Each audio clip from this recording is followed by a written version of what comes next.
Welcome to a new daily top Askreddit video. Today's topic: what is the stupidest way you've injured yourself? When I was a kid we had blue carpet in the living room. I had just watched some movie or show where the characters jumped into a painting and I started thinking maybe if I believed really hard, the blue carpet would turn into a vast ocean. So I climbed up on the recliner and swan dove into the floor.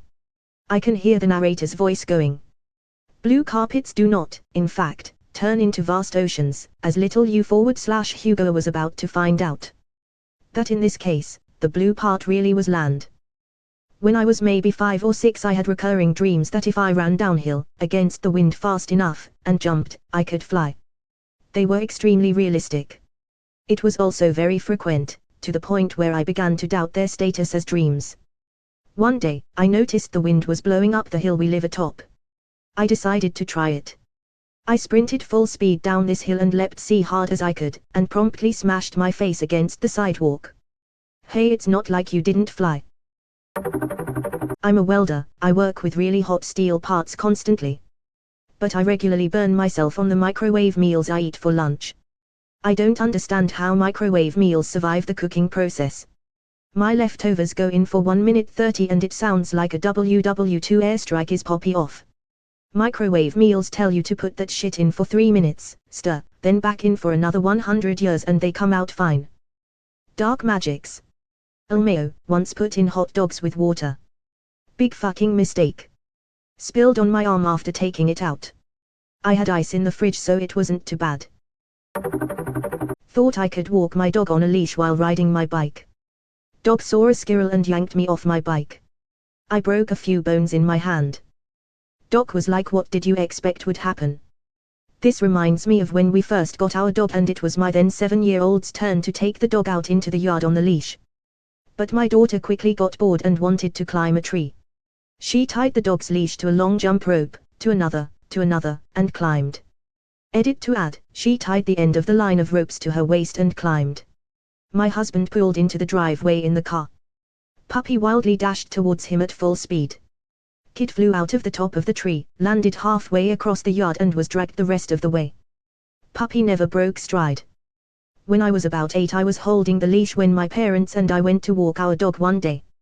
I decided it would be fun to run with the dog. When I decided I was done running I didn't know how to give the dog the memo and just stopped. I got literally lifted into the air like a kite momentarily and then dragged a little ways on the street by the dog. My mom still laughs when she tells the story. Bending over to pick up a paper bag. A completely empty paper grocery store bag. It was standing upright, not even laying on the floor. I barely had to even bend down to pick it up.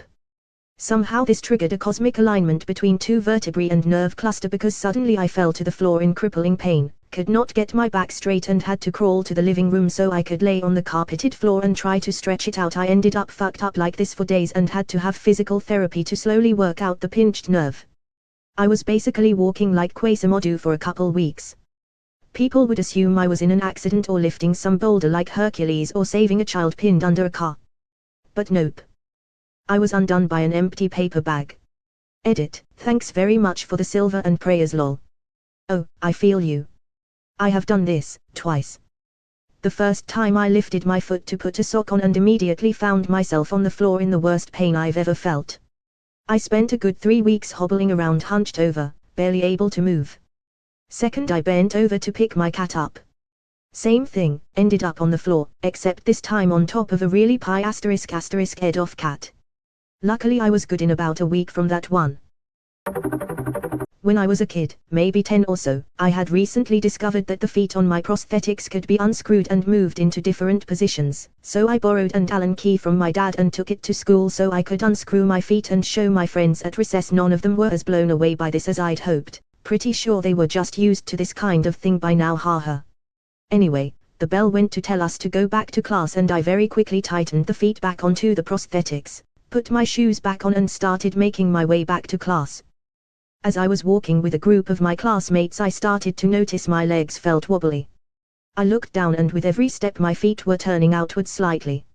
A normal person would have come to the conclusion, oh, I didn't tighten the screws up enough. But not me, I jumped to the conclusion of holy shit, I can control my feet like a robot. My excitement quickly turned to dread when I realized I don't know how to control feet, been an amputee since I was a baby, and they kept turning until one was pointing sideways. Despite this I kept trying to walk, and after a few more steps the foot just fell off and I managed to slam the now footless prosthetic down, which jarred my knee and hips and caused me to slip over and face plant into the corner of a cement mini wall, one of those waist-high walls. Being a self-respecting 10-year-old I started bawling my eyes out, which caught the attention of the new teacher. It's her first day and the only disabled student is in pieces. The foot got thrown backwards when it fell off, with a blooded nose, screaming like a banshee. She didn't really know what to do since I couldn't get back up, so she gave me some tissues for my nose and made a very confused call to the maintenance man asking if he knows how to fix prosthetics so I can get to the school nurse. TLDR, my prosthetic foot fell off and I face planted into a cement wall. I'm so sorry for your embarrassment and pain, but I can't stop giggling over this. I dropped something behind my couch, leaned over the back to pick it up and cracked a rib. Was in pain for a week. Getting old is hell. Bartender here. Reached a little extra to wipe the bar for new guests on a busy night. Popped a rib. 6 weeks later still hurts a bit if I sleep on it. Kicker was I then adjusted my breathing because of the pain so my diaphragm became irritated. I adjusted again and then my abs started to hurt. Adjusted again and now it's diaphragm, abs, and obliques. That was the longest weekend of my life. I honestly thought I was dying that Saturday. But I didn't have a fever so I figured it was a bizarre injury. Which it was. Like I said, still hurts if I do it wrong, but the muscle pain is gone. Drank hot tea lying down. The first thing you learn in British school is to never drink tea lying down. Op said stories about hurtful accidents, not regretful crimes. To try to get a cheap laugh out of my ex, I threw a hammer as hard as I could at a tree. The hammer bounced off the tree, and I turned just in time for it to hit me in the small of my back. Miracle I'm not paralyzed. Thank goodness you weren't throwing an axe. I had no idea a hammer could / would even bounce off a tree. I thought it would just hit and drop to the ground. Didn't think it'd ricochet right back at my back. Oh boy, my time to shine. Age 2, stuck a nail in an electrical socket. 3. Ran into a telephone pole while riding my bicycle. Age 7, was playing with a razor blade that my dog had pulled out of the trash and completely sliced off the tip of my finger.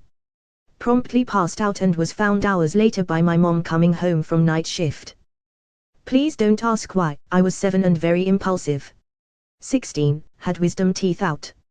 Apparently aesthesia stays in my system longer than normal. A few days go by and I'm sitting in the dining room talking to my mom. Everything starts going black and I manage to utter "yoo-hoo" before smashing jaw first onto the tile floor. One side of my face was swollen, I looked a bit like a chipmunk.